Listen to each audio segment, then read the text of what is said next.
झट से बहुत कुछ सीखना है, TRS क्लिप्स हिंदी को सब्सक्राइब कीजिए।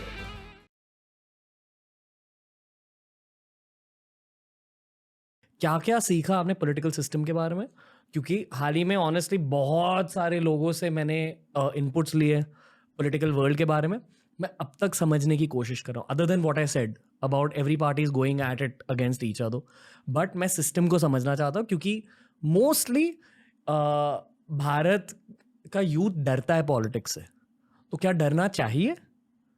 सच्चाई क्या है? देखिए, पहले तो ये बात बिल्कुल सच है कि भारत का यूथ ना कि पॉलिटिक्स से सिर्फ डरता है, बल्कि पॉलिटिक्स को, राजनीति को एक बहुत ही खराब प्रोफेशन या एक गंदगी भरा वर्ल्ड समझ के उससे दूर रहता है। और उसका कारण ये है कि इस देश के बहुत सारे नेताओं ने और बहुत सारी पॉलिटिकल पार्टीज ने पॉलिटिक्स को बद से बदतर कर दिया।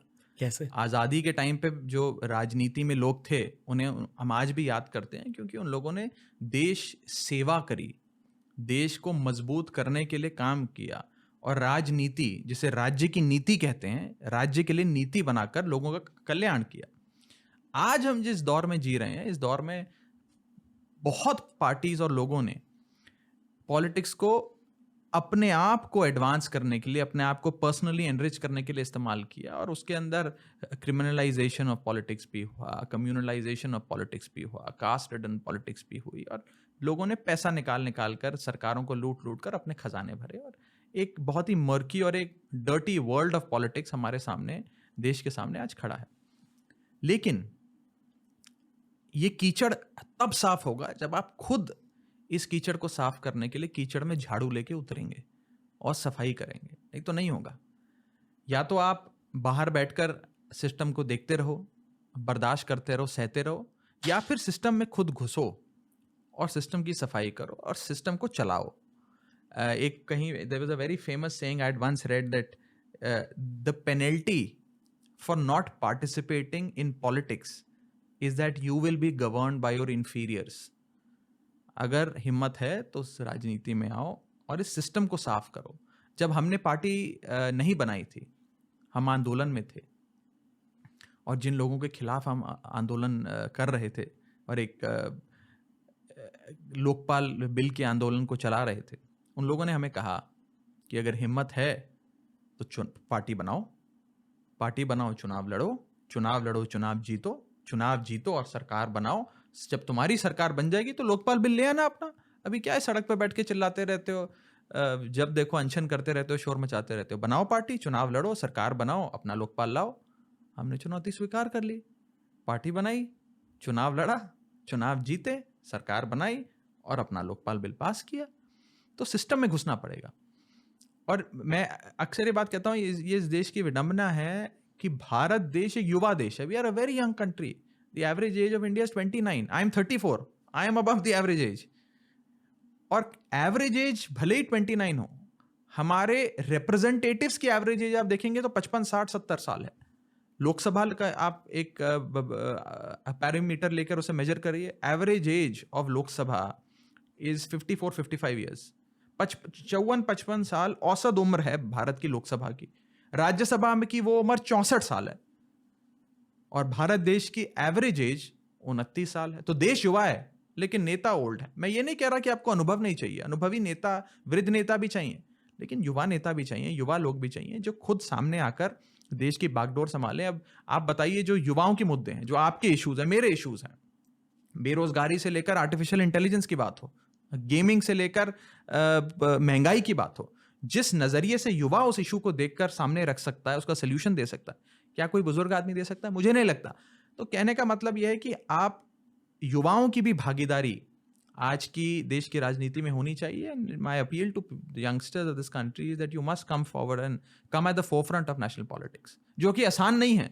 उसमें उसकी चुनौतियां अलग हैं, राजनीति में आने की, राजनीति में रहकर सस्टेन करने की, अपनी बात रखने की, उसमें कई सारी चुनौतियां हैं, लेकिन उन चुनौतियों का सामना करके आपको आगे आना होगा। Okay. पर अगर आपको कोई पॉलिटिकल पार्टी ज्वाइन करनी होती तो कौन सी करते हैं? मुझे based on the political commentators जितना भी उन्होंने कहा है, मुझे ये पता है कि everyone has their own narrative, which is why I still don't have an answer. उस आंसर को ढूंढने की कोशिश कर रहा हूँ. चलो, may be by the end of this podcast you will have an answer. Maybe I've thought of this question क्योंकि मैंने वो संदेश वाला इंटरव्यू देखा था. अच्छा. तो मुझे याद है आपने भी उनसे ही यही पूछा था.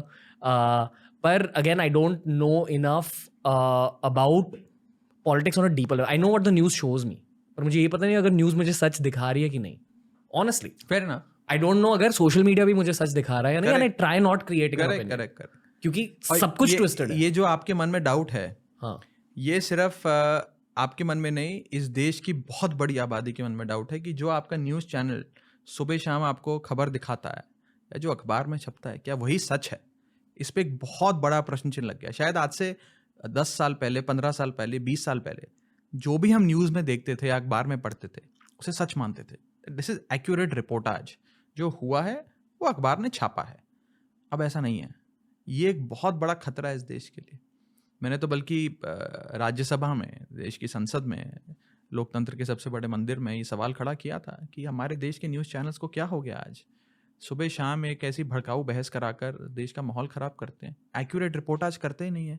एक झूठ को 1000 बार बोलो वो सच में तब्दील हो जाता है. यही हो रहा है. तो एक बहुत बड़ी, and a lot of journalists today have become cheerleaders, and noise has replaced news, sense has been replaced by sensationalism. So it's the state of Indian media is quite bad. पता है ऑनेस्टली आई फील कि youth in सारी बातों को अच्छे से जानती है क्योंकि हमने हमारे पेरेंट्स के जनरेशन को देखा कि सब लोग 9 बजे टीवी देखते थे. And most teenagers would think कि यार ये क्यों देख रहे हो आप, इतने सारे लोग झगड़ रहे हैं. That's why lot of people got out of that political interest also. पर मैं बहुत बड़ा जो रोगन का फ़ैन हूँ और मैं उनके पॉडकास्ट सुनता हूँ उनके वाइल्ड लाइफ एपिसोड्स के लिए, स्पोर्ट्स एपिसोड्स के लिए.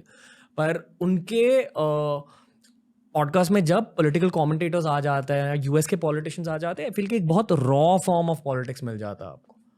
इसलिए मैंने सोचा कि यार हमें इंडिया में भी ऐसी चीज़ें करनी चाहिए.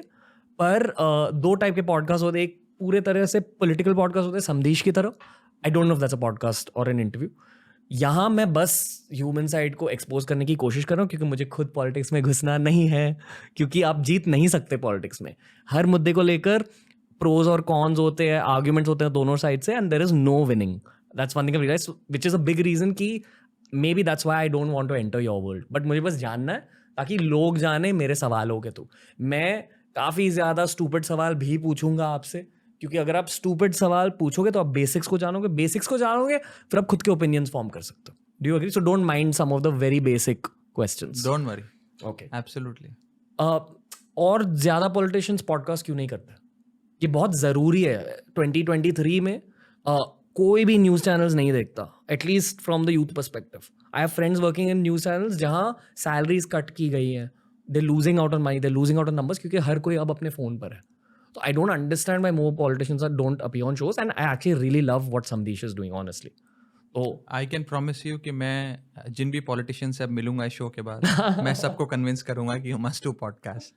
एंड इट्स अ वेरी नहीं, अच्छी है. It's a very informal way of having a nice conversation. And इसमें बहुत सारी ऐसी चीज़ें निकल कर आ सकती हैं जो शायद आपके 9 बजे की या शाम के 6 बजे की जो बहस होती है न्यूज़ चैनल्स पे उससे ना निकले. And a different perspective and a completely human side of a politician or any artist or any interesting person who you would like to interview, वो निकल कर आती है जो अपने आप में एक बड़ा अचीवमेंट है. पर आपको क्या लगता है मुझे टफ सवाल पूछने चाहिए पॉलिटिशियंस को? आपको जैसे सवाल पूछने करिए. आपके देखिए, मैं हमसे तो जो मर्जी सवाल करिए. हम तो सारे सवालों का जवाब देंगे. बीजेपी के लोगों से जब मिले उनसे सावधानी से सवाल करिएगा. उनसे कहीं टफ सवाल करेंगे तो फिर रेपरकशंस हो सकते हैं. ओके, अगर टफ सवाल भी पूछे मैंने तो भी. हाँ, पर मैं किसी के साइड पे नहीं हूँ.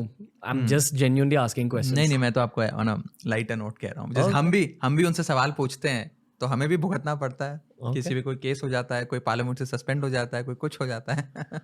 आई फील कि आप लोगों की दुनिया ही बहुत बहुत अलग है. और नॉर्मली अगर आप बिजनेस वर्ल्ड में से किसी को भी पूछ लो about the world of politics, हर कोई कहता है कीप वन आर्म डिस्टेंस.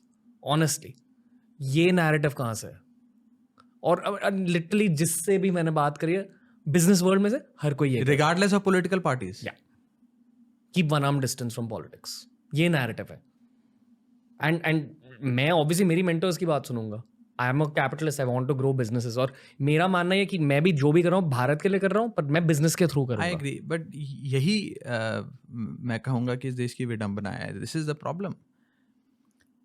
देखिए, जब हम स्कूल में होते हैं, कॉलेज में होते हैं, पढ़ाई लिखाई कर रहे होते हैं, तो हमारे परिवार वाले हमें कहते हैं बेटा तुम बड़े के डॉक्टर बनना, इंजीनियर बनना, क्रिकेटर बनना, चार्टर्ड अकाउंटेंट बनना, एक्टर बनना, आर्टिस्ट बनना, लेकिन नेता मत बनना। क्यों? क्योंकि politics has become a bad word in this country. इसीलिए कहा जाता है, जैसा कि आप बता रहे हैं, कि पॉलिटिशियन से वन आर्म डिस्टेंस रखिए, उनसे दूर रहिए, उनकी दोस्ती भी नहीं अच्छी, उनकी दुश्मनी भी नहीं अच्छी, so on and so fourth. पर मुझे लगता है कि ये धारणा बदलनी चाहिए। हम जैसे, आपके और हमारे जैसे आम घरों के बच्चे जब राजनीति में आएंगे, प्रोफेशनल्स अपना काम, अपना रोजगार, अपना व्यापार, अपनी नौकरियां छोड़कर राजनीति में आएंगे, तभी तो राजनीति बदलेगी। अगर इन्हीं लोगों के भरोसे छोड़ दिया तो ये तो देश को लूटते जाएंगे और देश का ऐसे ही हाल होता जाएगा। सरकारें बदलेंगी, व्यवस्था नहीं बदलेगी। सरकारें बदलेंगी, आपकी हमारी जिंदगी नहीं बदलेगी। तो अगर सिस्टम ठीक करना है तो सिस्टम में आओ, झाड़ू लेकर आओ, सफाई करो, सिस्टम साफ करो। ओके दोस्तों, ऐसे ही बहुत सारे वीडियोस आपको मिलेंगे ये वाली प्लेलिस्ट में। सब्सक्राइब कीजिए और प्लेलिस्ट देखिए, सीखते रहिए, ग्रो करते रहिए। Happiness through curiosity on the Ranveer show.